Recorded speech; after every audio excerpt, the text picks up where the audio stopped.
show ya the reasons why you gotta look over your shoulder. A time when hearts are filled with disorder. We living in a new world order, a global takeover.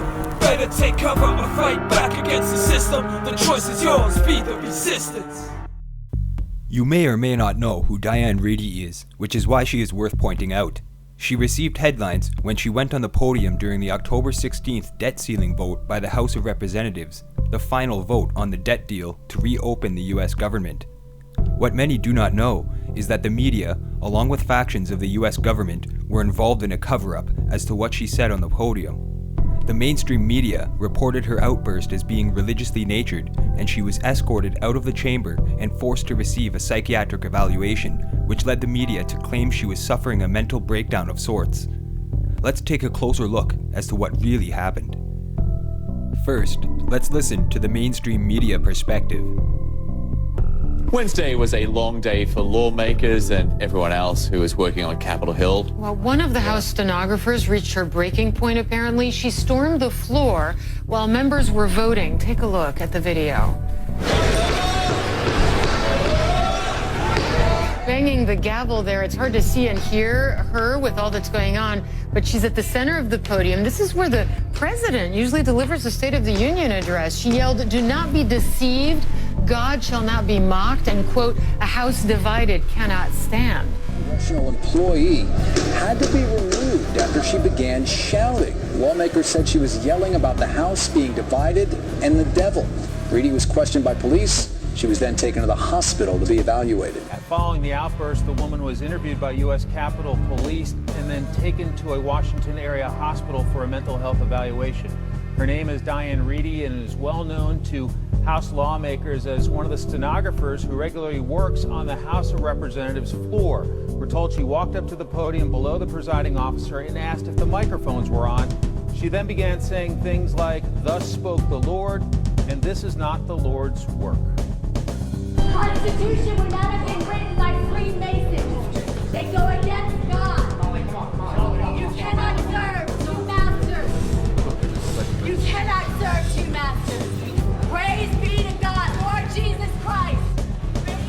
Congresswoman Ileana Ros-Lehtinen, who was presiding at the time, then hammered the gavel and tried to quiet her. Reidy then said something about the devil. Ros-Lehtinen called it sudden, confusing, and heartbreaking, and noted that this woman is typically a gentle soul. This was a moment late night on a big night here on Capitol Hill that genuinely seemed to stun lawmakers on both sides of the aisle. It seems as though she snapped. Yeah. I mean, it's quite sad. There's a lot going on.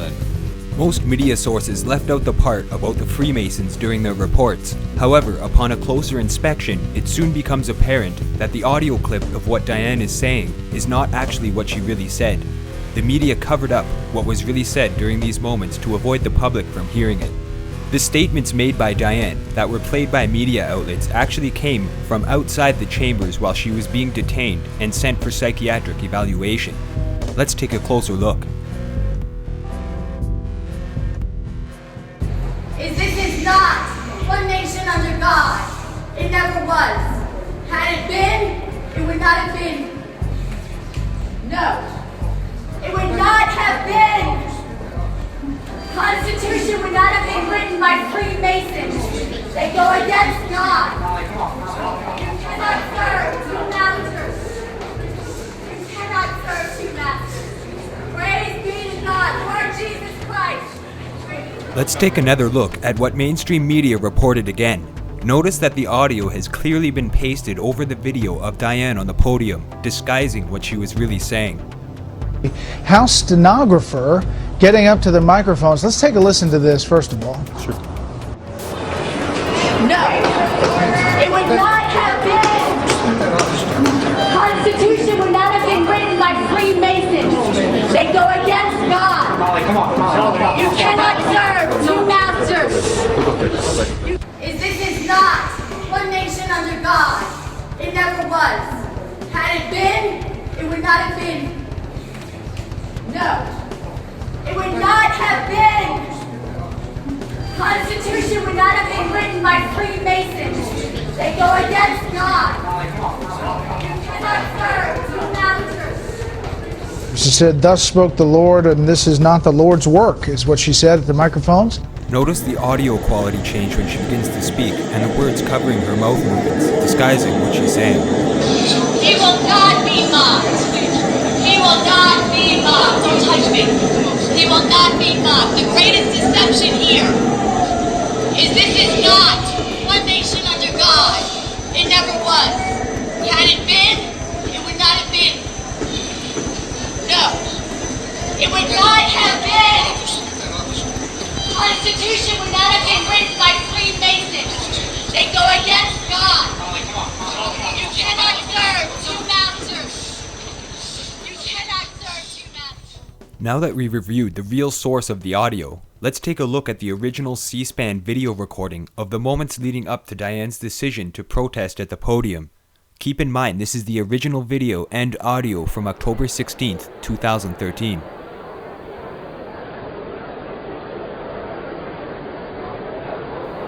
As we've seen in previous videos, Diane is seated under the word remaining, underneath the NG. Right now she is speaking to somebody who's sitting beside her, and there's also a gentleman, a white-haired gentleman, standing in front of her.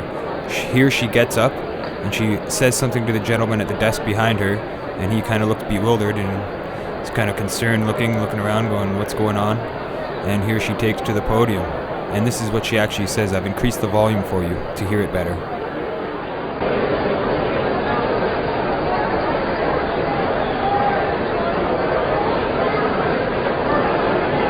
It's hard to determine what she is saying at the podium because of the background noise, but it could be that she's revealing some sort of fraudulent activity in regards to the vote. Or, because she was discussing Freemasonry, it could be that she's revealing or protesting against Freemasons in the government.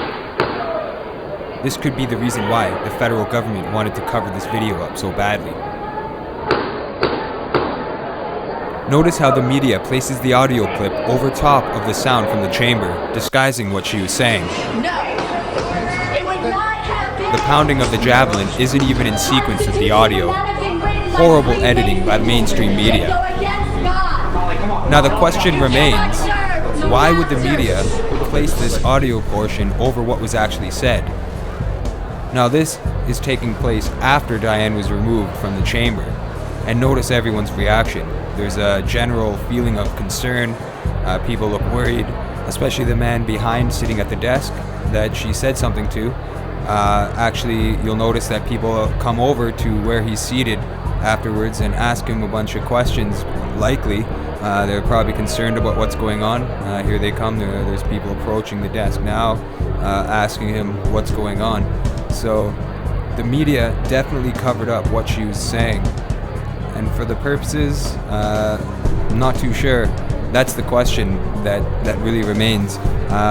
Proper audio analysis might be able to determine what she said, but the microphone was never turned on for Diane, so it's very hard to hear what she was saying over top of all the background noise. Now this is proof right here that the media lies to us all the time, and this is just one example out of many where you have to keep your eye out for what the media is telling you and find the truth, doing your own research. Thanks for watching.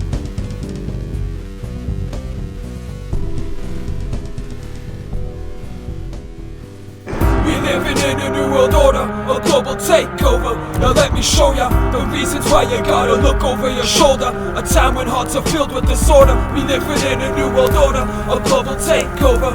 Better take cover or fight back against the system. The choice is yours, be the resistance.